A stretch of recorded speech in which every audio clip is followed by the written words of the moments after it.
მანამდე რამდენიმე კულტურის სიახლეს გავაცნობ დღეს ჩვენს მაყურებელს. დღეს სპორტისა და ახალგაზრდობის სამინისტროში ბავშვთა და ახალგაზრდობის ფონდის განვითარებისა და სამომავლო გეგმების პრეზენტაცია გაიმართება. ამავე შეხვედრაზე წარადგენენ ფონდის ახალ დირექტორს ირაკლი ჟორჟოლიანს.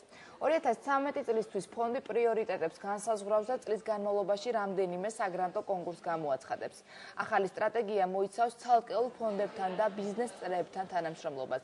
განათლება, ჯანდაცვა, გარემოს დაცვა იმ პროექტების ნაწილია, რომელთა განხორციელებაც სამომავლოდ იგეგმება.